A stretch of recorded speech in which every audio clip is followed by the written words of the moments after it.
All right, all right, all right. Welcome back, folks, to the FF Face Off. And we did our wild card predictions. So now we're back for the divisional round. We're going to let you guys know our picks, over unders, whatever we have in mind, whatever we like. If we got some player props, we'll throw them out there too. And we'll have a good time along the way. Feel free to hit the like button, of course. Thank you for joining us. That like button helps out immensely. My name is Michael Hopp. You can follow me on X at the FF Realist. I am joined by Steve D'Angelo, who can be followed at Fantasy Savvy. Steve, how's it going, sir? It's going good, taking life as it comes, doing my best out here and, staying grateful and surely grateful to have some good games this weekend to enjoy. So, last week was pretty damn good. We had two kind of, the Monday night game and what was the other game that sucked? Actually, the only game that really sucked was the Monday night game, right? I think that was the only one. Yeah. So, I mean, we had some good football last weekend, and it started with that Rams-Panthers. So, looking forward to this weekend. Looking forward to see what everybody's picks are going to be, and we'll try to win some money this week. Last week wasn't the best, so let's just try to, for me anyway, let's try to pick it back up this weekend. Yeah, I had a parlay that would have done all right had it not been for Collins getting concussed. And then I did Devontae Adams 2 touchdowns, so that was out the window quick. So at least I knew my parlay was done right away. By the way, if I sound kind of funky to anybody, just let me know because I don't have my headphones on. But I think we're good. Well, Steve is officially paranoid because I told him I'd let him know, but now he's announced it to the audience. So. I thought maybe maybe it's maybe on somebody on YouTube could listen a little bit different. I don't know. You know what I'm saying? So. All right, so that's fair. That's fair. All right. Well, the audience will let us know. Here for the prop picks. Most of them hit. Yeah. All right, and we'll have more for you. And he said he just said Higbee just missed a 2.5. So I forget who put Higbee out there, but yeah. Or if I did. You did. Well, he said it just missed. So. He had 2. But I did also hit on that 1.5 rushing yards in the first quarter for Nick Chubb because he had. Nice. That was a good one. That's it. I like those different ones that those unusual ones. Yeah, I love doing different stuff. Yeah. Also joining us is Joe Carlton. Joe, I never read out your hashtag, your handle, because it's too long for me. But tell everybody your handle and how you doing? It's at Points by Hand Carlton on X. You stayed easier. I was about to my headphones are out. Hold on, I can barely hear you guys. My headphones are messed. Joe's got the issues, not me. Yeah. Last week there we go. We're good. So I believe you asked me what my handle was and how I was doing, correct? That's what I did. Yes, sir. Like Steve, bringing up being grateful. I'm grateful to come on with you guys on this channel and try to make Anthony proud and give my best predictions and prop picks for the listeners, man. And appreciate you guys. Appreciate you, Huff. Yeah, absolutely, man. Pleasure to have you aboard. And then, of course, last but not least, Ben is here with the rabbit ears. He can be followed at FF Rabbit Dad. That's easier for me. I should have just said Points by Hand Carlton. I will work it out next time. Ben, how's it going, buddy? How you doing? Change it. Maybe I gotta change it. Something simple. We're doing pretty well up here in currently snowing Minnesota, but hey, well, it's January. What do we expect? It's 20 degrees this morning in Florida. By me. Ooh, it was. You guys must have been reeling in Florida. Yeah, but then it went up to 60, so it changed 40 degrees. And when I woke up at 5:30 this morning, it was 33 degrees here, and that's the warmest it's been all day. It's just gone down from there. So, yeah, here in New York, it was like 30 degrees again until February. Come down to Florida, man, whenever you want, man. Let me know. I'm gonna take hold you. 25 degrees here. Yeah, it was 25 degrees here this morning in New York. So waiting on the train platform. That's high in the sky. It was So yeah. And also Greg coming in here saying missed Anthony this season, but we'll never forget him. Of course, none of us will never forget him. That's why we keep doing this show. So can I do a quick story about the Long Island train station real quick? Yeah, absolutely. Long Island train station. I used to do sales, so I used to go to Long Island all the time, and I had to piss actually I had to shit so bad. So the place I was in, I go in there. There's a homeless guy in there. He's like brushing his teeth.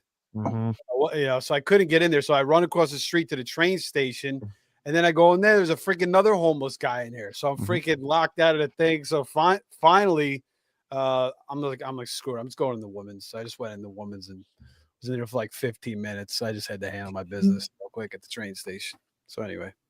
Yeah. Yep. That is that happens. I could also tell you on the railroad, they have like those posters they put up that are almost like stickers they put on like the things, like like advertisements. Sometimes people will take those, put that on the toilet seat, cut out a hole, and that's their way of using like a toilet bowl cover. That happens too. Yes. All sorts of shit. You got to suspend reality when you're on the Long Island Railroad. But yeah, I digress. All right. So, all right, we're going to give our picks here for the divisional round. We're going to give some of our player props, any bets we like, yada, yada. We'll go in order in which the games are presented to us. So we got 2 on Saturday, 2 on Sunday. And the first game we will talk about as I pull up this here, we're going to go with the Bills at the Broncos Saturday at 4:30 p.m. on CBS or Paramount Plus. Denver is favored by 1.5. The over/under is 45.5. I know Pete's out to dinner with the wifey, so I mean, God bless him. But kind of wish he was here to give his prediction and hear ours. I'll do this. Last week, I picked the Jaguars only because I thought that offense was on a roll.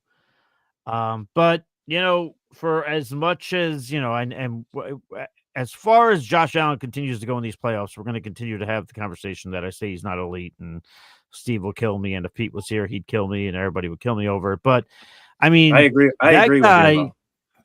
That guy went to the medical tent twice. Also hit his hand on a helmet against an offense that's absolutely rolling, and still managed to come out with a win. So, you know what? To me, I was kind of thinking about it today. I was like, you know what? This Bills team is not sexy. They've got they're not even the best Bills team that they've had in the last few years. I mean, they're always kind of deprived of passing targets, but pass catchers, I should say. But there's Broncos are the ones, I get it, but I don't know. I'm thinking the Bills win this game. I'll take the over by a hair. To me, if there's a game this weekend that is a last possession win spot, this is the game for me, honestly. But I'll go with Josh Allen in this spot. I will just quickly mention, then I'll go to Steve. I do want to give out a prop bet that I like. Everyone wants to focus on Josh Allen and his rushing upside. Totally get it. Understandable. But give me Bo Nix over 24.5 rushing yards.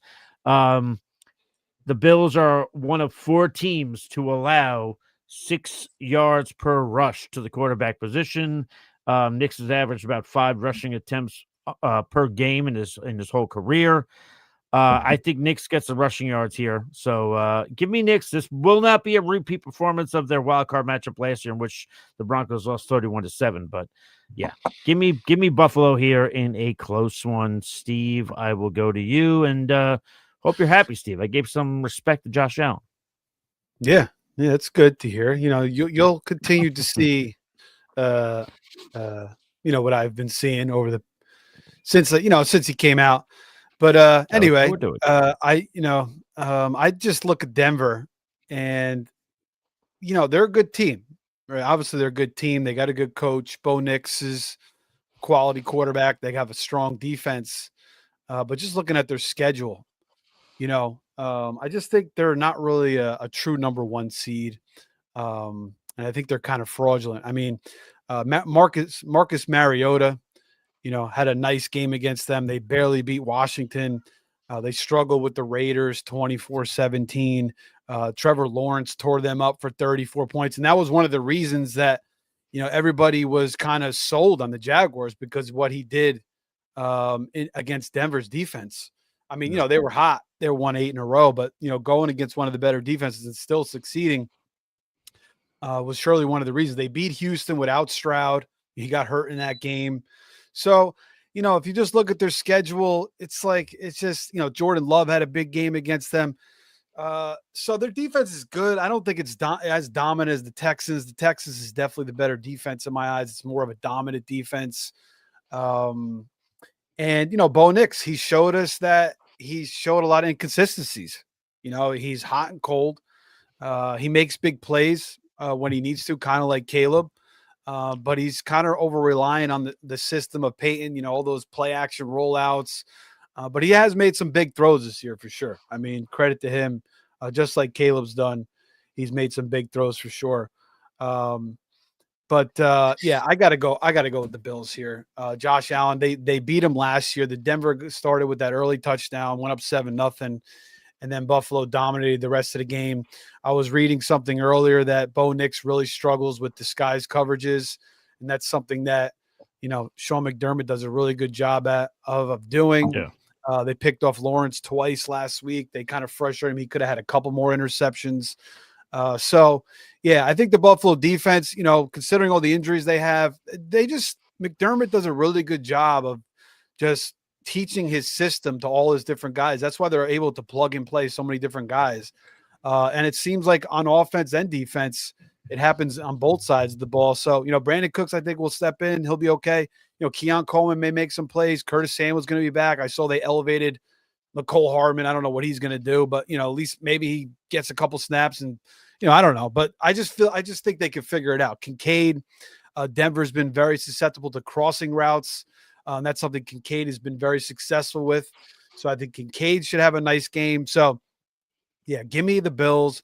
I'm going to go with another Allen anytime touchdown. I did that last week, -130. Yeah, Allen over rushing yards, 36.5. Again, Mariota put up 50.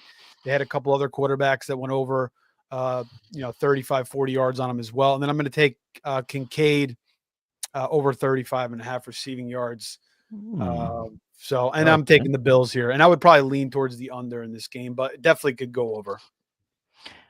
Just before I go to Joe, you don't think it's going to be obviously it's not going to be 31-7 again, right? Like, we're not looking at that, right? No, I think this game will be close. I think the Bills, second year Knicks, there's more experience there. They're home this time. The spread did open up as a pick 'em, then it moved to Broncos -1. So, 56% home team respect. Yeah, 56% of the cash though is on the Bills. So I don't, the spread's still moving towards the Broncos way. But that could come back down later. That could be an even spread by game time. But I think it'll be a closer game, but I think the Bills, they could win this game by 3 points, 7 points, 10 points. And, credit to Matt Prater. He came in, had all those injuries, and, he made some big kicks. So that's good to know. And especially in the altitude, you get that extra boost. Allen should be used to the altitude. He played at Wyoming. It might be tough for the rest of the team, but it's just one game. They're in and out. I don't think it's going to be too much of a concern. Didn't Prater grab job. Didn't Prater kick for Denver before as well? He sure did. He did. Teams, but I think you're right. Yeah, he was a good kicker for them. I think that's when he started to really shine. Yeah. All right, Joe, you go, and then we'll go Ben, and then get to the next game. All right. I'm gonna give Josh Allen some respect here as well, Steve. So hope you appreciate that. Buffalo is gonna win this game. Denver, Bo Nix's inconsistencies factor in with Buffalo's pass defense, and like Steve brought up, McDermott with the disguise coverages, the in-game management, and the fact that Denver. I don't remember. I mean, there's very few games that they played. Their offense played a full 60 minutes, gave a full 60 minutes of effort. And, they're inconsistent. I can remember that Jets-Broncos game that, it was like 6-6 all game. It was 3 and out, punt. That was against the Jets. So this offense seems fraudulent to me. You got Josh Allen on a mission. There's no Patrick Mahomes in his way. There's no Joe Burrow in his way. The window is open. He's salivating at the mouth. He's gonna win this game, man. There's no ifs, ands, or buts about that. Steve brought up Kincaid with the crossing patterns and him having a big game. I also think this is true. Denver is 17th in the NFL against tight ends, fantasy points given up to tight ends. So, 95 receptions and over 1,000 yards to the tight end position this year. So I could easily see Kincaid having a big game. Steve, you did 35 plus. I'm confident to go 50 plus for Kincaid. I think ladder it up. Yeah. I'm going to ladder it up a little because it's plus 178 at 50. And I just think he's another week healthier. He's so and he, if he gets the ball in space, he's going to hit that 50 yards. On the Denver side of the ball, Buffalo's rushing defense is their Achilles heel. Last week, Tootin and ETN both broke a run over 20 plus yards. So I like the RJ Harvey longest rush, which is at 15 plus yards. You can get that at plus 120, plus 122 odds right now. I think he gets at least one rush for 15 yards. I mean, teams have been running on Buffalo all year. Even if Buffalo builds a big lead, I still think he gets that 15 plus rushing yards. So I think Buffalo wins. I think it's got a better chance of shooting out than going under. But like I said, Denver doesn't put together a 60-minute effort on offense. Josh Allen's going to take advantage of that late in the fourth quarter and close the game out. All right. Ben, you're up next. I will just say Jamie's asking where's Pete. He's on a date with his wife, and maybe it's better so far based on our predictions for in terms of his Broncos. Ben, do you want to save the day here for Pete? Do you want to be Pete's best friend, or do you want to side with us? Where are you going? Well, let me start with how can I make the case for the Broncos winning? Well, the easiest thing is to say their defense. It's been one of the best in the league all year. In multiple facets, with pressure, with just overall, shutting people down, making yardage. And of course, they got guys like Surtain back there who just have absolute shutdown ability in the secondary. You've got a very talented and explosive young running back in RJ Harvey. You've got Bo Nix, who has looked solid this year. I mean, he led his team to a division championship and the first round bye in the playoffs. So there's a case right there you can make for the Broncos winning. But I'm picking the Bills. Unfortunately, it's I see if you look over at I know you guys talking DraftKings and everything. Over at Underdog, it's 2.5 plus for the Bills, which just that's kind of crazy in my opinion too. I think the 45.5 point over under they've got is fairly accurate, but I do think this could go over because I also think that this could be a who scores last game, back and forth in the second half kind of a thing, so each team could end up at 24, 28 points or something. Someone's getting their heart broken in this spot. I think so. I think this is what's going to come down to is somebody's just going to get their heart broken. Can the Bills hold off the Broncos long enough to take home the W and make it to the next round and the season that is made for them to do it, and I think they will. I really do. And I think, I said over on the points. I've been taking Buffalo. I got a couple of props. I got one for each team, like always. I did almost take the tight end, one of the tight ends as my pick, but I decided to pivot, and I wanted to go with Ty Johnson over 1.5 receptions. I almost actually thought about taking Prater over 1.5 field goals too, because I just think him being so accustomed to playing there for so many years and just him being one of the best kickers in the league still at, ripe old age. But I just love Prater in this situation as well. We go over to the Broncos side of the football, and the prop I picked, I took Sutton over 7.5 targets, which is actually, I thought it was kind of funny because he's actually gotten over that in 4 of the last 5 games, with the exception of last week against the Chargers. But still, I think that's an easy smash over 7.5 targets for him. I like the yardage pick on Harvey too. I thought about that's that. Cool. But, yeah, I didn't think about that. So I yeah. And I think that's about all I got that you guys didn't already mention. But. I like the Ty Johnson call. I mentioned him last night on last night's show. Denver has given up 6 touchdowns, 6 receiving touchdowns to the running back position. So, if you're looking for a long shot, anytime touchdown, I don't mind Ty Johnson. Yeah. Hey, if that hits, that's probably a pretty picture right now. Joe, Jamie says, I want to hear Joe say RJ Harvey. The way he says it gets my goose going. Yeah, Jamie loves the Boston accent, man. I met him at the Expo this year. Great guy.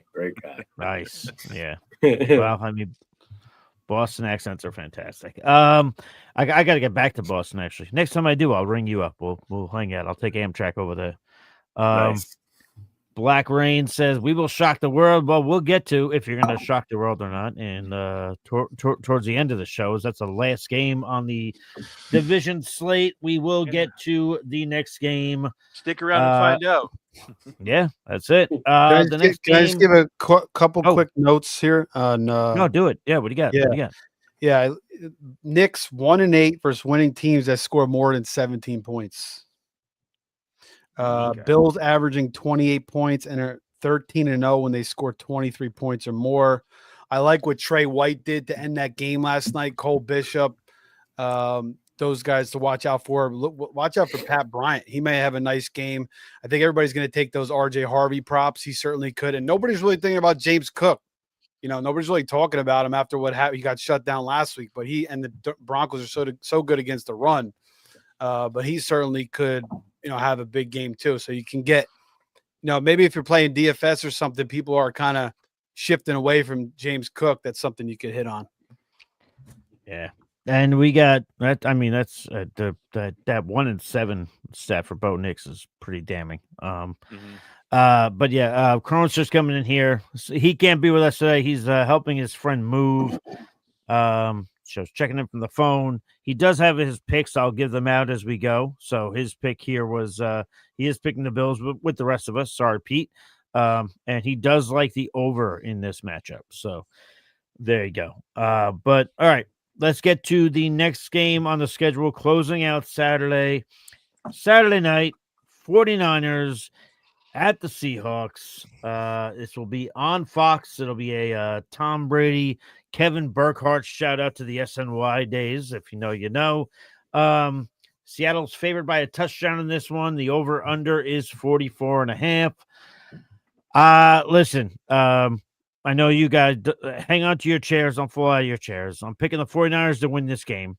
Well, I'm taking. You're the only one who took them last week, right? No, nope. He took him. He took him too. Ben took him. Yeah. Ben so no, I'm. Ben, but you took the Niners too. I took the Niners. Yeah, no, he did. He did. I watched over today. Yeah, he good took for him. you guys. I don't know why I kept trusting the stupid ass Eagles, but good for you guys. I know. So I'll say this, and then we'll go. Ben, Joe, Steve. We'll go the reverse what we did for the first game. I'm taking the Niners here to win. And honest to God, though, just to me, this is a lot. And I know the defense is tougher. But this is a lot like what I was saying last week in terms of 49ers need to score 17 to 20 points. If they score 17 to 20 points, they win this game.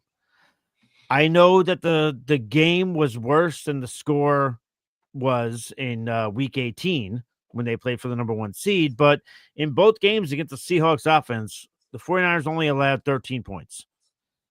So to me, I think this defense, if they play the way that they did, and by the way, Steve, I watched over last week's show and we had nothing nice to say about Kendricks at linebacker.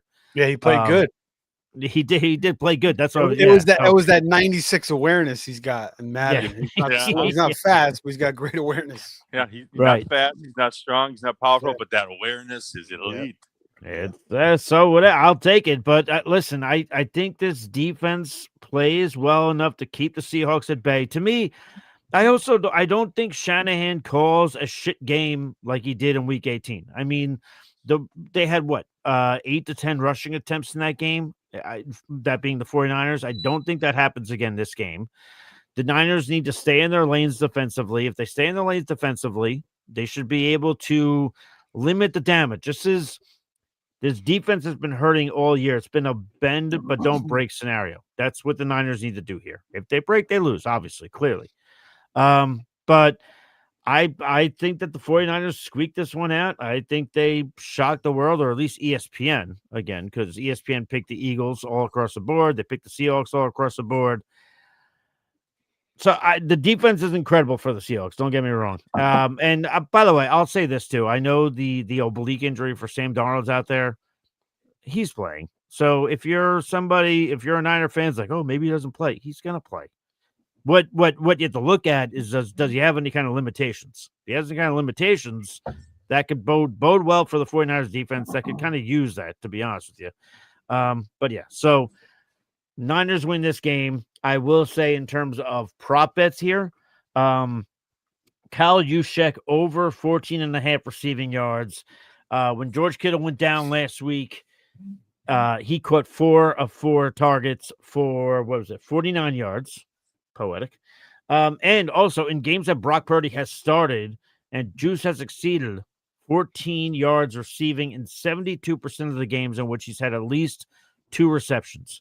So if you give him 2 receptions, he's going to get you over 14.5 yards. So I like that one. Lock it up. And I think this is going to be kind of essential here. I think Brock Purdy needs to have over 17.5 rushing yards for the 49ers to win this game. I think he needs to use his legs. He does it in the playoffs. I was going to say, I'm sorry. Where is it? Oh, in his last 4 games, I apologize. I'm looking at my notes. In his last 4 games, Purdy has averaged 24 yards rushing. So I like that here. I think I think he gets the over in this mark. I like both of those props, but yeah, 49ers win. Keep the magic carpet ride going with everybody injured. But yeah, I have talked enough. Whatever. Ben, I'll go to you. Niners win. Bang, bang, Niner gang. What says you? Pearsall's got to play, by the way. But one of you guys will get to that. All right. So, Niners, Seahawks. I mean, I think it's going to be another marvelous game. I think it's going to actually be a close one. Over at the Underdog, they've got plus 7.5 for the Niners. So I'm smashing that all over the place. There's no way this is more than a touchdown game either way. That said, I think I'm going to have to go with the Seahawks in this one. I think you scoring, son of a bitch. I know I'm a son of a bitch. You are never invited back. The scoring is going to be just a little bit lower, just under that 45.5 that is on Underdog right now as well. And I think a big part of what's going to help succeed is, or what's going to help for fantasy wise. We look at the tight ends, and I'm not just talking about, we look at okay, first of all, AJ Barner, anytime touchdown. I'm playing it every goddamn week that they're playing because it could happen any week. AJ Barner, anytime touchdown. That said, on the other side of the ball, I like the tight ends on both sides, but I like it even more for the Niners, even without Kittle. Over the course of the regular season, Seahawks gave up the 5th most receiving yards to the tight end position. And I don't see why that would have to change, after taking a week off. So fire up all the tight ends. Tonjes, hell, if there was a prop on Luke Farrell, it was like a 1.5 reception mark on him and like 20.5 yards. I might take that. I think it's going to be a big tight end day for both sides of the ball. I think that's where the Niners are going to take advantage, and I think that's where the Seahawks are going to have to lean to, especially if Darnold can't move around as much. Maybe has to make some quick decisions, quick throws. You got Barner right there. Maybe you got Arroyo too. I like them both. Go back over to the Niners side of the ball. I keep flip flopping, but I got to get my prop in over there. I'm taking Demarcus Robinson's over 23.5 receiving yards over on Underdog. That just feels like an absolute steal. Now, what if Pearsall plays? You're gonna still if roll Pearsall with plays, I'm still keeping it. I think I think he steps in and kind of like we saw him. He's done it in the past where he gets hot and he kind of goes on a little streak. We've seen it from D-Rob. This is true, but I think the fact that they won't have Kittle is also going to affect that. They could just dump it off to Tonjes. He's shown in the past that he's good enough to be a Tom just did reliable catch a tight end. game-winning pass against the Seahawks in Week 1 too. Just throw that out there. Yeah, Kittle missed the first month, right? Yeah, I forgot about that. Yep. Yeah. We've seen Tom just take over and step in and play really well as the primary tight end for the Niners. But I also think that, like I was saying, I think Demarcus Robinson, maybe not 6 catches on 111 yards, but enough production to still be viable and beat that 23.5 yard receiving prop on Underdog.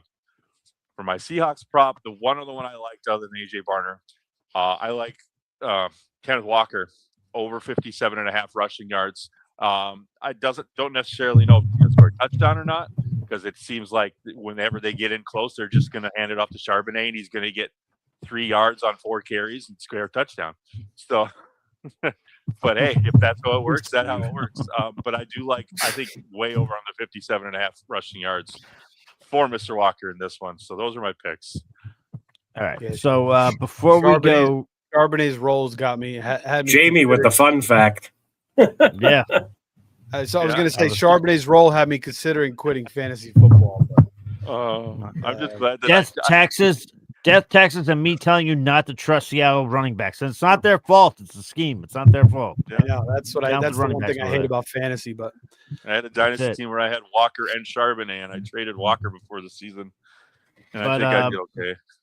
Ben, before we get to Joe, Jamie did say, "Yep, yeah, the boy, rabbits can get pregnant while already pregnant. They certainly can." Your thoughts? I mean, I wouldn't. Obviously, it's not an issue for me. I'm the guy, but I guess that goes with the term. Doing it like rabbits. It's humping like rabbits. Humping like rabbits. I was almost gonna drop the F-bomb, but I don't like to do that. Sounds like somebody's whenever you want. A rabbit humping your microphone over there. Some rabbit. Yeah, someone's microphone's getting humped. Yeah. It's a very slow hump, though. It's a very lethargic hump, though. That's like I'm losing steam, baby. We got to get there. All right. Speaking of getting there, Joe. Right now, I've picked the Niners. Ben has picked the Seahawks. He's no longer invited to this program. No pressure at all. Joe, what says you on this game? Well, in that case, I'll start off with I'm taking San Fran with the 7 points. Okay. However, I do think the Seahawks win this game.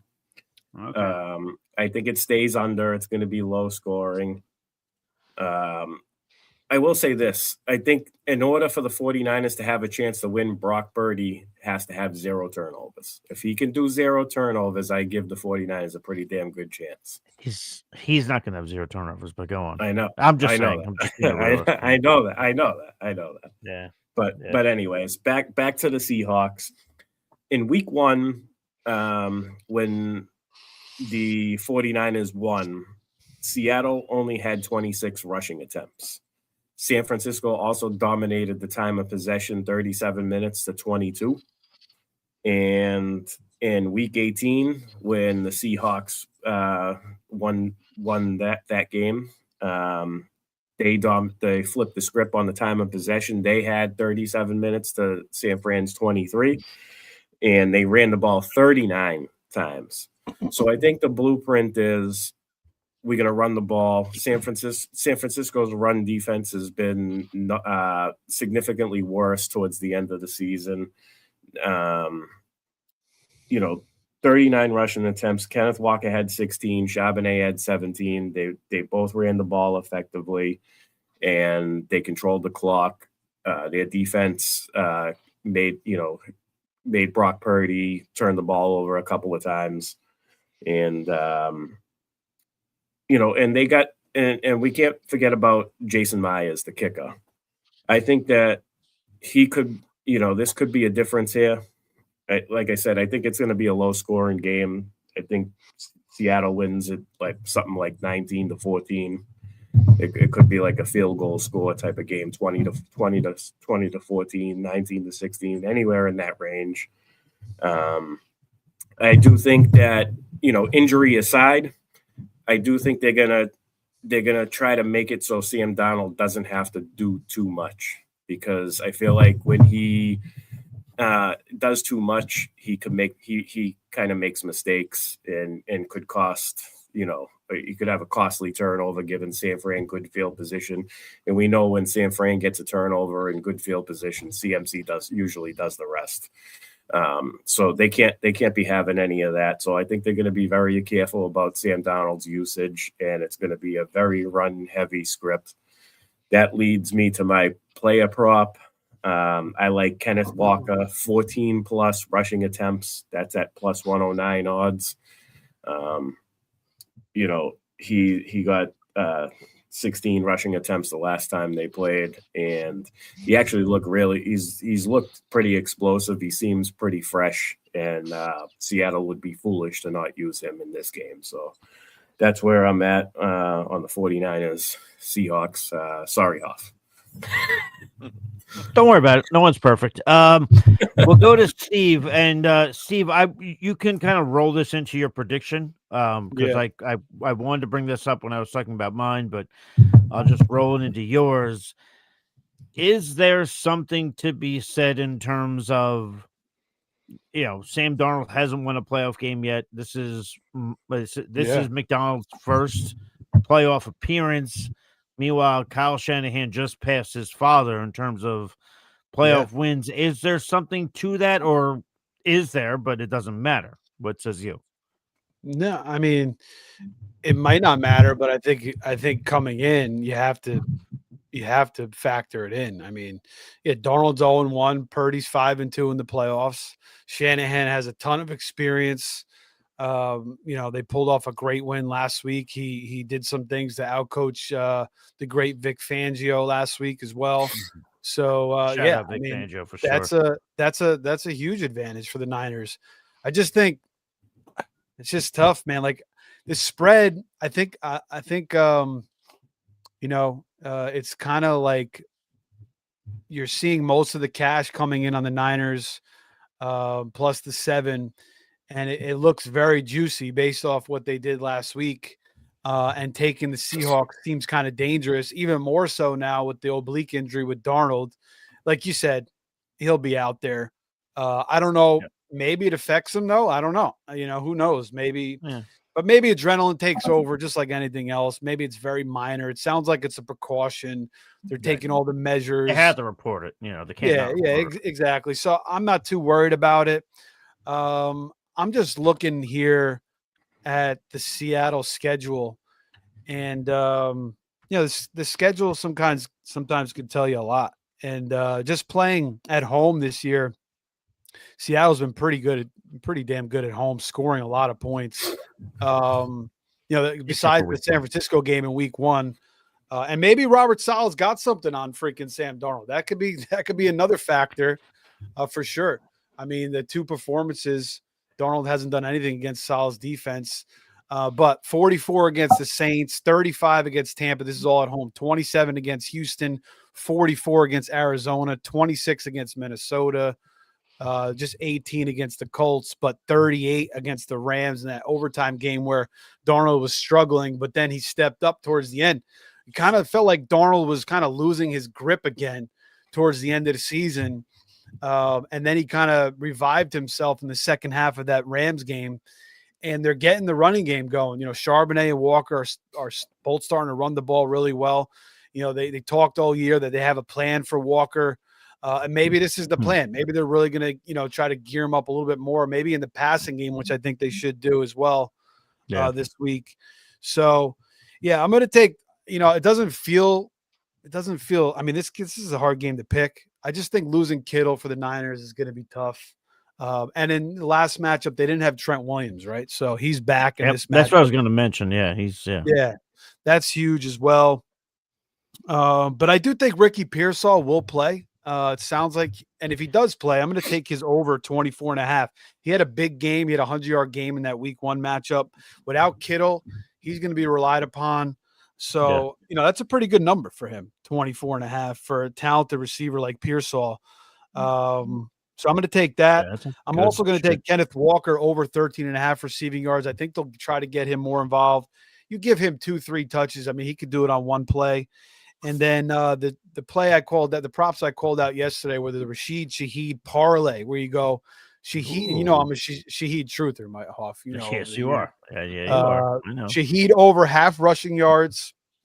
Shaheed over 24 half receiving yards. I would bet those straight. You can't take the over to 1.5 catches. Yesterday, when I was talking about it, it was minus 160. Now it's minus 190. So that shot up crazy. So I'll put all those three together. I'll bet those other two straight, the over half rushing yards, the over 24.5 receiving yards. And I'll probably put a little bit, like a very small bet, because the Niners definitely could cover on Seattle -7. But I do think Seattle's going to put up points in this game. I think Darnold with the week off, third time here facing this defense, I think they'll figure some things out. They'll incorporate Walker. They'll incorporate Shaheed. So I kind of lean towards the over in this game as well. All right. So there we go. All right. So no one's invited back. And Cronster's not invited back either, because Cronster let me know he's picking the Seahawks to win here. He does take the Niners +7, though. What's that? It's going to be a lonely show next week. It's gonna be Desperado, yeah, whatever, man. Whatever. Yeah, that's it. So, but yeah, but he does think the Niners +7, which kind of illustrates that he doesn't think it's gonna be crazy blowout of any kind. But all right, yeah, we'll see what happens. Pearsall, by the way, it's being reported he's gonna kind of test it out in pregame, but you practice all week, so. I don't know. We'll see. So, Tonjes's number is kind of high, 37.5. But I mean, he's going to be a factor in this game. Like Ben pointed out, both teams don't defend the tight end well. Yeah, both teams don't defend the tight end. Right, and people need to understand like the novices, so to speak. Like just like Kittle's out, that doesn't mean that the Niners are going to say, all right, well, we're not targeting the tight end. That's not going to happen. They're going to target Tonjes. I mean, there's games where they have Kittle 100%. Out there and they don't target him at all. 100%. Tonjes will get his targets. So and Barner, I think, has story. Go ahead. Go ahead.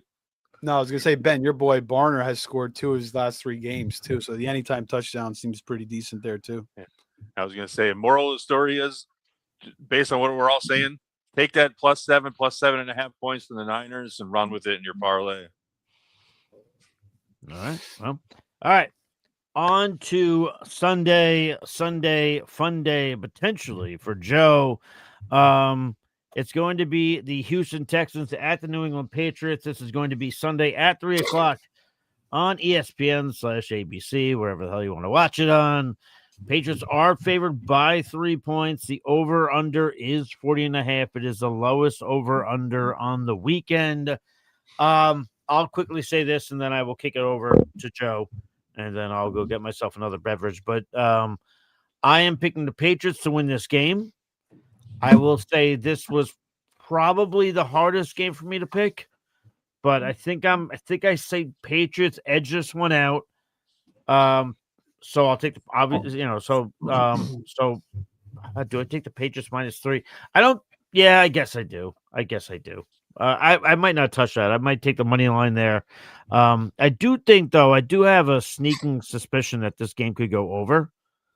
I'm curious for your guys' thoughts if you guys think this goes over. But I will just really quickly say my prop bet that I will put out there, and then Joe, you can go, and then Steve, you can go, and then Ben, you can go. Drake May has thrown an interception. I called it last week, and I said they would still win, but he would throw a pick. It happened. They both happened. I think this happens again. May faces a similar situation against the Texans, who are right behind the Chargers in terms of interceptions this season, with 18, including last week. Drake May has thrown an interception in 50% of his games this season under this current regime, this coaching staff that everybody's enamored with. So, again, I do think the Patriots win, but I do think we say Drake May interception. Joe, you agreed with me last week. You'd like that call last week. I'm curious if you think we see another Drake May interception, but I will leave it to you. I'll keep my headphones on and listen while I walk to the fridge. Yeah. So, yeah, I agree. I do think that that the Patriots will turn the ball over at least once, whether it's a fumble recovery or a Drake May interception. More likely a Drake May interception. I'll agree with that. They have to keep it to one, though. They can't let Houston do 2 or 3 turnovers. Otherwise, it's going to get a little dicey. I'm leaning the New England Patriots in this game. I actually feel pretty good about it. We got the home field advantage. I honestly, I don't think CJ Stroud likes the cold. I didn't really look at his results and seen, if it's bad or whatnot, but just judging by his pregame interview last week in Pittsburgh, I don't think he likes the cold. So I'm just going to throw that out there. I don't think it's supposed to be like real bad weather, but it's probably going to be high 20s, early 30s for temperature. Oh, he did play at Ohio State. I know, but just his body language when he's in the cold. I'm just going by what my reading skills. I'm a former professional. He might have been freezing his nuts off. I can.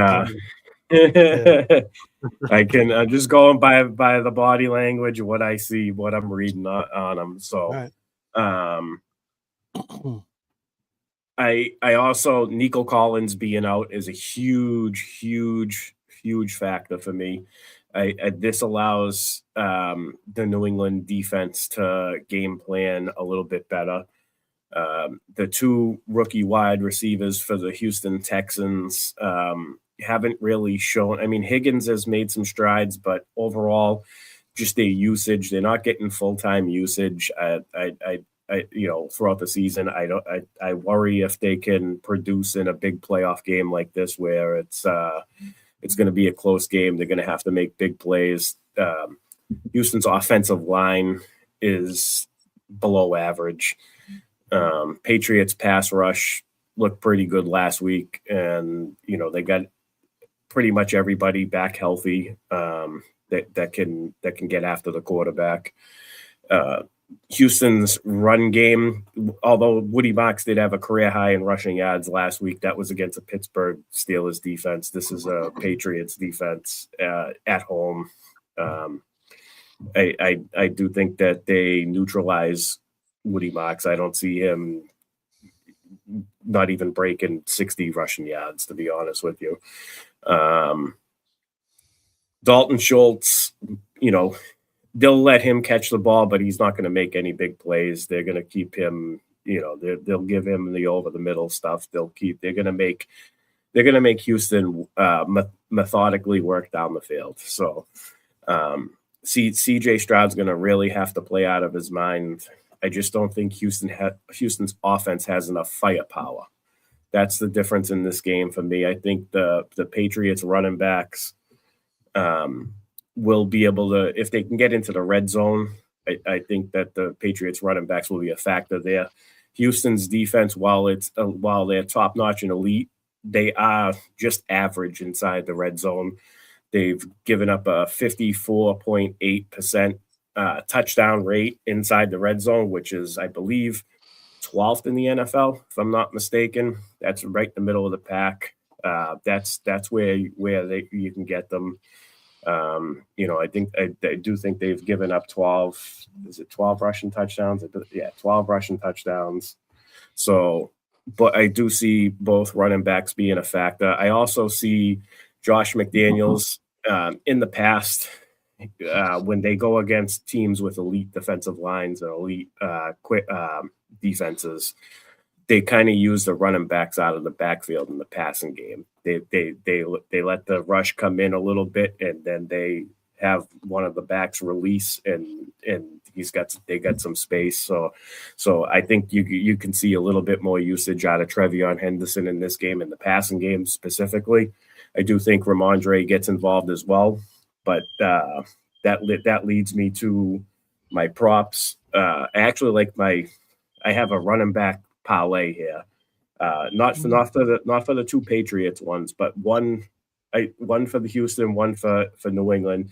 So New England, they almost dead last in the league against, giving up points to running backs in the passing game. They've given up 84 catches, 524 yards. 84 catches is almost top in the league. I believe it's fifth worst in the league as far as catches given up. So I like Woody Mox 15 plus receiving yards and Trevion Henderson 15 plus receiving yards. You can parlay that and get it at plus 550. The Woody Mox line is at plus 145, and Trevion Henderson's line is at plus 182. Fifth most receptions to the running back position. I got my notes here for the Patriots with 84. And that's kind of how I'm reading this game. I got last week's game dead on balls accurate, so I'm hoping I got this one dead on balls as well. So if I had to give a score, I do think they cover the 3 points, and it's not going to be. And I do think it goes over, but not by much. What did I say last? I think 23-19. It'll be more than a field goal difference, just because we're not going to let Fairbairn tie the game the last minute to force overtime. All right, so we'll go to Steve now next, but I do want to just bring up. But by the way, Steve, I had a funny thing. I thought of you just now. I went to go to the fridge to get a beer, right? And then I said I had to go to the bathroom, so I went to go take a piss. And then I thought of you right away because I always think of whenever I have my headphones on, I think of the Naked Gun scene. Remember when he's got his headset on and he goes in the bathroom and he's peeing for like 15 seconds and he's singing, 30 seconds, he's singing in the bathroom, you know? Right. Whoops, you know, he pees on the floor a bit, you know? Yeah, so whatever. I had to bring that up. Was that the first one or the second one? Or that was the first. That was 33 and a third. No, that was the first one because that was right after he gets off the airplane and he's saying, "Everywhere I go, something reminds me of her." And there's those two, you know. Yeah, but before we get into your thoughts on this Patriots Texans game, Steve, we'll put on our fantasy hats for a quick second because Jamie did ask. Dynasty question. I was offered May and a 207, giving up Dart 107 and my own 2027 first. We don't have to make this long. We could just go around the room really quick. I would say I don't think I do this deal. But Steve, you can quickly answer that. Then we'll get a quick answer from Ben, and then we'll get a quick answer from Carlton, and then we'll get on to the game itself. But what says you? Yeah. Do you do that? I don't know. Yeah, I think I like holding on to. I think I like. He was offered May in the 207. Yeah. Right. Yeah, I mean you're getting May, so you're getting the more sure thing. The only issue with Dart is he looks like he could be a superstar, and he's getting Harbaugh now. The only issue is with him is he going to continue to play reckless? But you'd have to think that Harbaugh would kind of tone that down a little bit. Drill it into him to play a little bit safer, and you're getting a roundup, which is huge. And you're getting another. Oh no, you're giving up a round, right? Yeah. You're giving up a round, and you're giving up a 2027 first. So I don't think I do it. I mean, these trades are so hard to predict, but I would probably just I don't mind getting May though. I don't mind taking a shot and just getting May and taking the sure thing because May is, he's second on the MVP. Is Dart going to ever get there? We don't really truly know. I mean, it could happen, but you're kind of getting the more short thing there. But even if he's not an MVP, he could still be a fantasy football, Right. He could, True. so there is that. But really quick, Ben, Joe, then we'll get back to Steve. That's the one thing I hate about Dynasty. I mean, I like, I try not to play in too many Dynasties, but the trades are they just make the trades are crazy, drive you freaking insane. And especially I'm in a Dynasty league. This guy, he made a trade with this guy years ago where he gave him all his first round picks to get all these players. And then this guy gives him all the guy's first round picks back for this year. And the other guy gave him back the 2027 picks. And then Xavier Smith, because he had too many picks. So he had to deal them away. This shit just fucking ruins the league. It's just I know. I hate that type of shit. Keep it simple, right? Keep it simple. I mean, the Dynasty community will hate this. But trades sometimes just drive me nuts. But, I mean, that's part of Dynasty. So sometimes I think the Dynasty community thinks too hard. But we'll leave it at that. I definitely do think too hard. Yeah. Ben, really quick you, and then Joe, really quick you, and then we'll get back to Steve with his talks on the Patriots and the Texans. But do you do this trade, yes or no? Really, really quick. So if you were not giving up 2 firsts, if it was just 1 first, I would do this trade. Okay, there you go. Real quick. I'm not doing it because you're giving up too much. All right, that's all I got to say. There you go. That's kind of where I'm at too. All right, cool. We've gone around the room, and Jamie, we do that for you, buddy. Jamie said we didn't talk about it because it's off topic, but Jamie, you're a loyal listener, so no, we do talk about it. So, that being said, Steve, let's get on with it, man. What are your thoughts here? Texans, Patriots, Sunday, first game on Sunday. What says you? Yeah, this spread kind of surprises me a bit. 3.5. I thought it'd be a little bit lower. For this Texans defense, that's been one of the more dominant defenses we've seen in a while. The spread did open up at 2 and moved to 3.5. The Patriots are getting all the money here for the most part. So, people really like the Patriots. I think people really obviously buying into the way they dominated the Chargers last week. And Drake May, how good he's been all year, and that throw against, to Hunter Henry last week against Derwin James over his fingertips was a phenomenal throw. And the legend, the legacy of Drake May could continue on here. If he beats this Texans defense, this is that would be such an enormous win for a second-year quarterback. And imagine the arguments last year when everybody's, you can't put Drake May in early on; he's going to get killed. Okay, but it was Jacoby Brissett. But Jacoby Brissett was terrible. But at least Yeah. But it just goes that narrative aggravated the shit out of me. I'm glad you brought that. I hate it was like the quarterback. I always bring it up. This Tom Savage, that rookie when Deshaun Watson's rookie year, he started like one game. It was absolutely atrocious when Bill O'Brien was the coach, and they immediately went to Deshaun Watson the next game. Macho Man Tom Savage, yeah.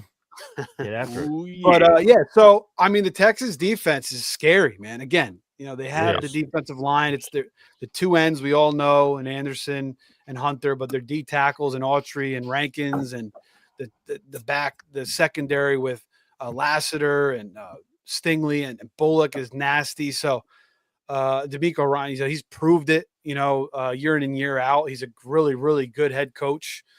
He's got a really, really bright future ahead of him.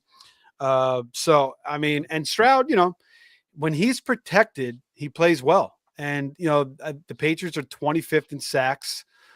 Texans are 8th in sacks allowed.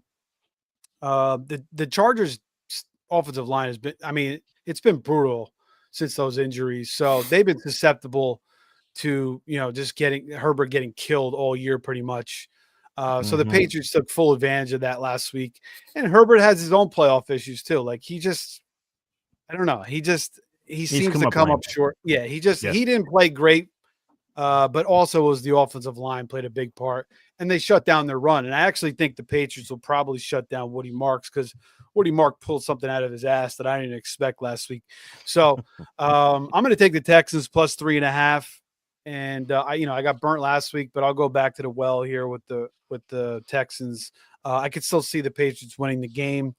I could see both teams winning the game. I could see, Texas money line if you wanted to take that plus 140. But Woody Marks under 40. Right, Woody Marks under 52.5 rushing yards. I'm going to take that. I'm also going to take Demario Douglas under 18.5 receiving yards.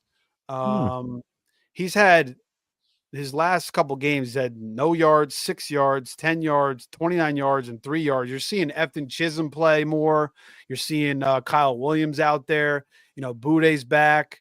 Matt Collins is still out. But so, I'll take that under. I was going to take the Diggs under 49.5, but, we saw what he did in that revenge game against the Bills the first time. So, he may be freaking flying high on something again. So, I'm going to stay away from that, but I'll take the unders. We haven't been taking any unders. And sometimes, because the unders are, they're not sexy to take. You like taking They're not sexy, but it does happen. Yeah. They win money. The unders win money usually. This is a good game to pick some unders. Actually. Yeah, exactly. And I do lean towards the over too. I think both defenses will play well and shut the other one out. I do think Drake May did turn the ball over a couple times last week. He can't do that. I don't think he can do that this week. Maybe one time. If he does it twice, I think he might get in a little bit more trouble. But again, no Nico Collins. That's playing into the spread too. So, I mean, yeah, I think it's going to be a low scoring. The under might be the best play in this game, 40.5. But I could see the Texans staying within the number, and I like those props as well. As I kick it to Ben, because you have yet to speak about this game, right? Correct? Yeah, Correct. Correct. All right. So I will just quickly say, Kronster did say he is taking the Patriots to win the game, and he actually he's taking the under, and he picked the under in the 49ers Seahawks as well. So there's a little more under sprinkled on there, but Ben, what says you? And then we'll get to the final game on the divisional round slate. What says you in this matchup between the Texans and the Patriots? What do you got? All right. So I'm not going to add a whole lot more to this because you guys touched on a whole lot. That's what happens when you go last. Yeah, I know. And I get it. So I'm just going to take a little step back in time. I'm going to go back to the one time in the past where we've seen C.J. Stroud face the New England Patriots. And granted, different team, different coach, different, lots of different stuff. But still, one thing that's similar, didn't have Nico Collins that time either. And he still threw for 192 yards and 3 touchdowns in that game. On 20 completions. Hard to do. I know it's tough to do. And he was only sacked twice, which I think it would be insanely unlikely that he's only sacked twice in this game. I think he's going to get taken down. I think there's going to be a lot of defense played in this game. I don't think he's going to get to that 3 touchdown game, but I do like the fact that he was able to be successful against this team without his primary receiver active. He still had, he had Diggs to throw to then. He still had Joe Mixon, a healthy Joe Mixon running the ball. He still had Tank Dell bring in 7 catches for 57 and a score. So there's the pieces there that he can lean on to move the ball downfield and score points, which I think is going to keep them in this game. I've got it 3.5 plus for Houston. I'm going to take that spread, but I would also take the Patriots to win. I think this is going to end up real close, right down to the wire, to the point where maybe Fairbairn does line up to kick the game tying or winning field goal. I hope not, because I'm picking the Patriots, but I think it could come down to really, really close on that 40.5, 41.5, wherever you're looking at. I got 41.5 over on underdog. I think I'll take the under as well. Okay. As for props, I've only got a couple I really want to hit on. Houston side of the ball, I'm going to take Higgins over 3.5 receptions. Obviously, without Nico Collins there, other players are going to have to catch the ball. And like I mentioned in that last year when these two teams faced, Schultz, Dell, Diggs all caught more than 3 passes. Even Joe Mixon caught 3 passes in that game. So I think Higgins getting over 3.5 is a really good bet. We jump over the Patriots side of the ball. Steve was talking about unders. I'm taking an under here, actually. I'm taking the under on carries for Travion Henderson because of the fact that they were so we saw Stevenson do really well last week in his 10 or 11 carries. We saw Henderson, I think, had 8 carries. I just think that if the defenses are running so well, there's not going to be a lot of opportunity to run, and they're going to have to try and throw the ball downfield to get those last few yards to get close enough for another score or another kick or whatever. So I'm taking the under on Henderson rushing attempts, and that's what I got. What is the number on that? Oh, 8.5. Sorry. Yeah. Sorry, missed that. It's on underdog. It's 8.5 rushing attempts. I'm taking the under. I like how you brought that game up. I actually rewatched that game yesterday. Yeah. Yeah. Cool. There were a lot of turnovers in that game on both sides of the ball too. So yeah, CJ threw a pick. Fumbles all over the place. Yeah. Yep. I have a one more thought on this game. 1 to 2 inches is predicted. Actually, so they were saying no inclement weather. Yeah, there's something going on there. Yeah, we're gonna get some snow. I didn't see that. Yeah. That's got to be new. That's the latest report. Yeah, we're gonna get 1 to 2 inches of the fall pregame and in game. That could help the offenses if we get a little bit more snow, because it's harder to make tackles and stuff. We've seen that in the past. So just looking at that, I'm I'm going to take a parlay here with both quarterbacks over rushing yards. Stroud is 11.5, and Drake May is 35. Higher, right? Oh, Yeah, sure. yeah. I'll bet them straight on that too. If we get the snow, 'cause I feel like both those quarterbacks are probably going to have to run a little bit more then. But we It's saw funny, Stroud people run more in always- the playoffs last year too. So go ahead. Yeah. It's funny. People always hear weather and they always just assume that it helps the defense, but no, because the defense has to play in it too. Like it could help the offense. Really Yeah, just especially if in the it's snow, you windy can't stuff. track. You can't get the pass rush you want. You know, you can't cover Right. as well as you want. Yep. You know, Right. you can. The offensive guys can like kind of make moves. The defense just Sure. slides There's away. a little more know? being on roller skates. Yeah. Yeah. Those windy days are the ones that really affect the passing game. Not Right. so much the rain and the snow. It's those windy ones where the ball is going in weird directions and not spinning quite right. Also, and you just miss a could couple help. of degrees. Also could help the running backs too. Stevenson Yep. and Henderson. Yep. All right. Well, there you go. All right. Let's get to the last game here. The last game of the divisional round. It's going to be the Rams at the Bears. This is Sunday at 6:30 on NBC/Peacock, whatever the hell you want to watch it on. The Rams are favored by 4.5.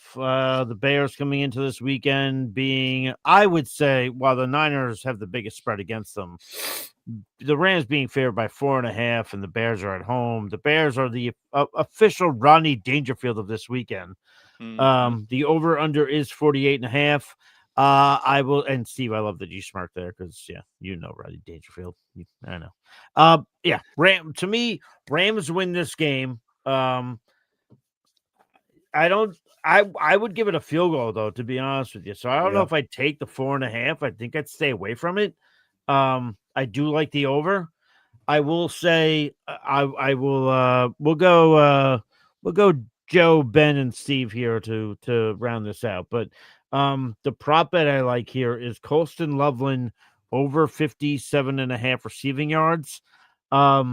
I looked at this in weeks 1 through 14. His target share was 12%. In the last 4 weeks of the regular season, it jumped up to 26%. Mind you, he had over 100 yards receiving last week in the wild card round against the Packers. And people would look at the Rams and say, well, the Rams allowed the 7th fewest receiving yards to tight ends this year. Well, the Packers, whom he played last week, were allowing the 6th fewest receiving yards to tight ends. So I like Colston Loveland in a spot. I think this is a I just think now we're getting to a point where we're seeing, and I think this bleeds into next year, Caleb Williams getting very comfortable with Loveland. So I think we see the receiving yards there. I like that a lot. But I do think the Rams win. Will I be stunned if the Bears pull this out? No, I will not. I will not be at all. And I'll, being a 49er guy, I'll be rooting for the Bears. But logically speaking, I think the Rams win this game. I've liked them all year, so that's what I'll go with. But we'll go Joe, we'll go Ben, we'll go Steve. What are your thoughts on this game in particular?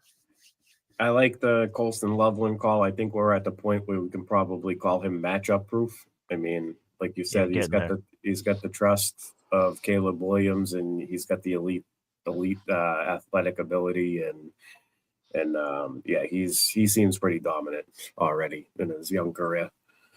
But as far as this game goes, the 4-point spread, like you, Hoff, I'm probably staying away from it. If I have to pick, I'm going to take the 4 points because I do think this is going to be a very close game. Even if the Rams build a lead early on, we've seen the Bears time and time again come back in the second half, make it a game. Yeah.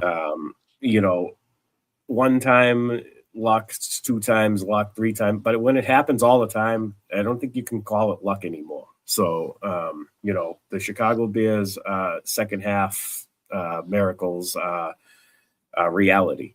So this game is probably going to stay close. Rams defense also isn't, they're good, but they're not elite or dominant. So they're capable of giving up points. But also, I think that the Rams are going to be able to push the ball down the field and score at will against the Bears defense, even in Chicago, even with cold weather. Jordan Love just threw 4 touchdown passes against Chicago. Matt Stafford is probably leads the league in touchdown three plus passing touchdowns in games. I didn't check that number, but if I had to guess off the top of my head, I'd say he does. That's one of my props. That's at plus 139. I played it last week. It hit. I'm going to run it back this week. Chicago's 31st against wide receivers, 27th against quarterbacks. So it's like this game, I could see it going over.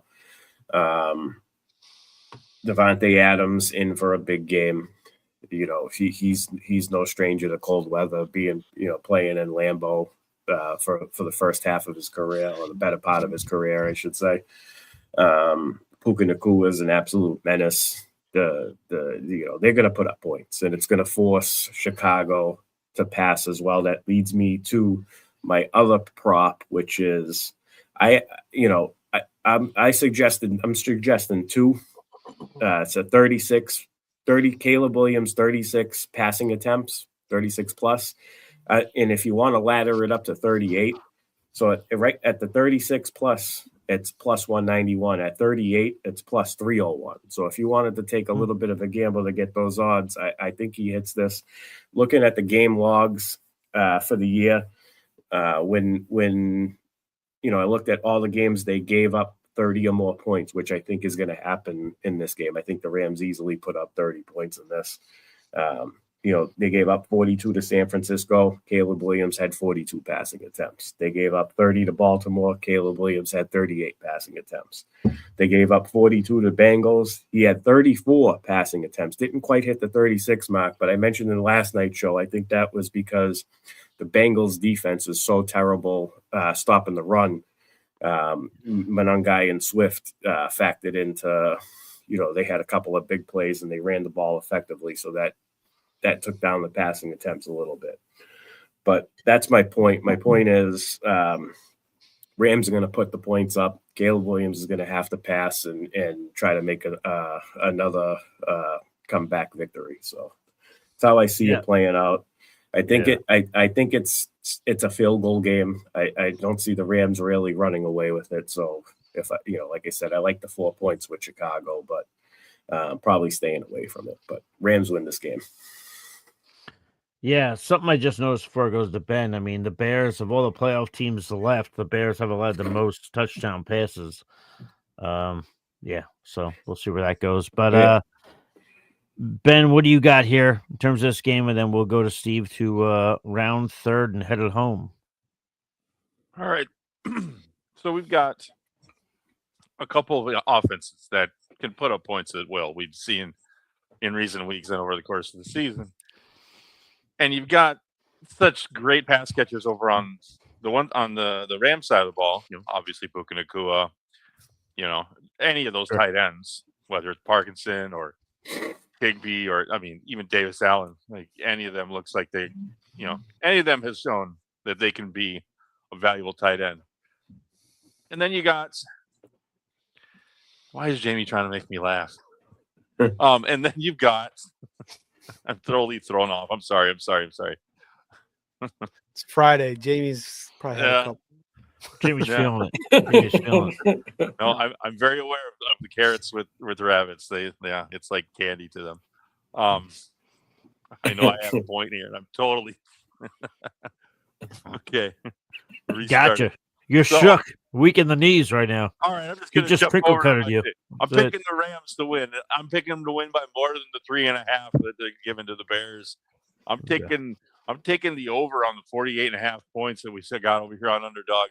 They all seem pretty good to me. If I had to pick one that I like the best, I'd probably just take the money line on the Rams. I think that's the surest thing. It could be a less than a 4-point game, but I think the Rams will keep it. I'm not saying they're going to wipe them out, 2 scores or whatever, but I'm picking the Rams to win.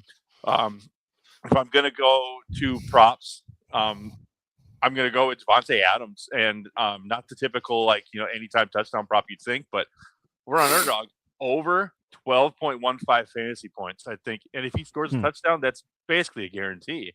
Yeah. If he scores 2 touchdowns, it is a guarantee. Right, it's done. Absolutely.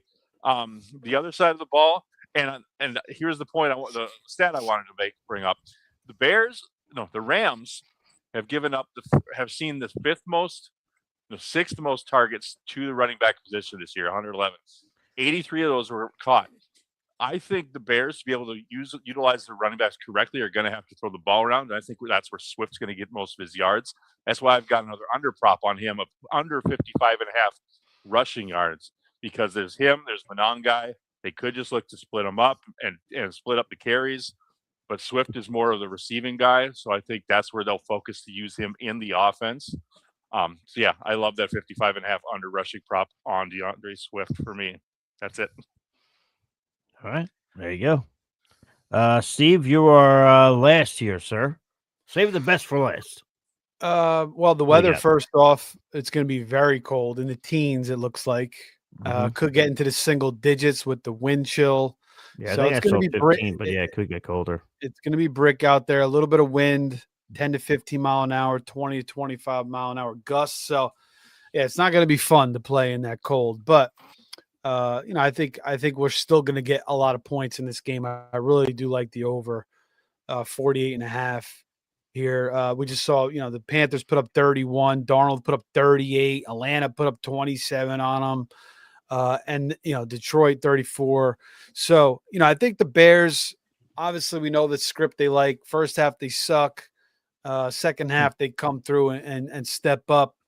But they could put up points. They have a ton of talent on offense. Caleb has got it going. Ben Johnson's one of the best, offensive minds in football. So I really do like the 48.5 total. I mean, I know it's going to be kind of trendy, but I just, maybe people will kind of get scared off because of the weather. But I think I'm gonna put a pretty decent bet on that.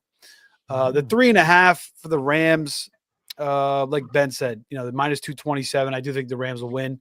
3.5. You could see the Bears covering the way they come back in these games, and especially what we just saw last week with the Rams against the Panthers. But sometimes, just watching the NCAA tournament over the years, and this applies in any sport, I guess. But when a team has that hell game against an inferior opponent early on, it really just seems to help them the rest of the tournament. So, the Rams could just come out gung ho. They could dominate this game too. But the Bears will have to keep up pace. That's why I think Joe brings up a really good point with the pass attempts. I think that's a pretty sound bet there. And that's not going to be a popular one either. So I think that's a good one. But yeah, I like the Adams. I think, we first game back last week, maybe a little bit rusty. He was out 3-4 weeks. They held him out with the hammy. And Adams, I mean, he's just too damn good to hold down for 2 games in a row, I think. So over 4.5 catches, anytime for Adams, minus 120. And they're going to get Terrence Ferguson back this week. We kind of saw him, Turd Ferguson. Yeah. The big red zone weapon. What was the other guy's name on that Jeopardy show? It was Turd Ferguson and I forget. It was Sean Connery. Sean Connery was on it. I thought there was one other joke name. But yeah, Turd Ferguson. That was Norm Macdonald. Yeah, Norm Macdonald playing what's his face? Burt Reynolds, yeah. Yeah, Burt Reynolds. But anyway, Ferguson over 7.5 receiving yards. He was becoming more and more weapon down the stretch, and they use him downfield. So in a high total game, I think they're gonna mix him in. I know Higbee's back, that could throw a little bit of a wrench to things, but I think they'll still throw him out there. And then you get plus 700 on it anytime Ferguson. That feels like the highest odd, most reasonable touchdown bet to take if you just wanted to, throw a $5 or $10 bet on that. So yeah, those props. And then I like the over the most though, the 48.5. And if I had to lean anything, I'd probably lean the Rams. But I'm going to stay away from the spread. All right. Well, there you go. All right. So that will do it. I will say, let me add, where was Cronus' pick for that game? Let me pull up. Where's that text from that man who's probably carrying a couch up a staircase right now, helping his friend move? He said he's taking the Bears to win, and he is taking the over. So Wow, Bears to win. Wow. Okay. That's what he said. That's what he said. Bears win. So, all right. So we will maybe he'll be back for championship weekend and we can discuss all those picks with him. But fellas, anything to say before we ride off into the sunset? I always like to ask the room. Anybody? Anything?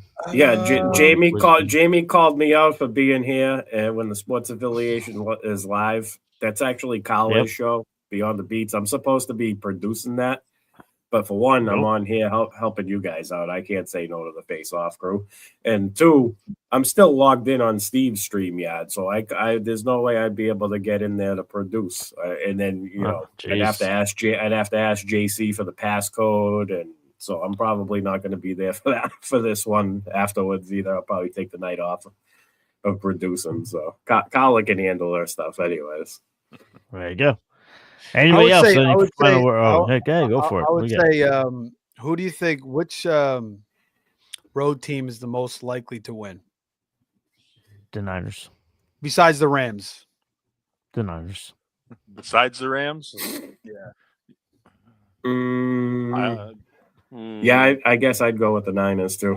I'm telling you guys, Buffalo. The Niners are winning this game. I'm telling you. I'll go with Buffalo. Winning. I could see any of them winning. I could see every single one of them winning. Buffalo. Sorry. But, I mean, I think, Buffalo would be my pick for if I'm not allowed to pick the Rams. Buffalo would be my pick. Close second would be the Niners. I really think we could see 2 or 3 road teams win this week. I think it's possible we could. I literally think it's possible we could see all 4. But we could see all 4 too. I don't want that. Possible. But I mean, this whole tournament's wide open still. So I think we see 3 out of 4. Yeah. Jamie's still giving us rabbit facts. Jamie, I forgot more things about rabbits than you know, man. Believe me. Rabbits spray urine to mark their territory like it's chemical warfare. Ben, man, control yourself, dude. Wow. Yeah. Ben, is that what you do, man? You're like, I like this fast food place. Let me just mark my territory. Let me just do this. Yeah, no. It's the opposite. It's why they don't let me into White Castle anymore. That's right. Your picture's hanging up there next to the burgers. All right. We've done our job. We've made our predictions. We've made our picks, our parlay bets. Hope you guys make some money off them. But until next time, stay thirsty. Be kind to one another, and we will catch you on the flip side. Cheers.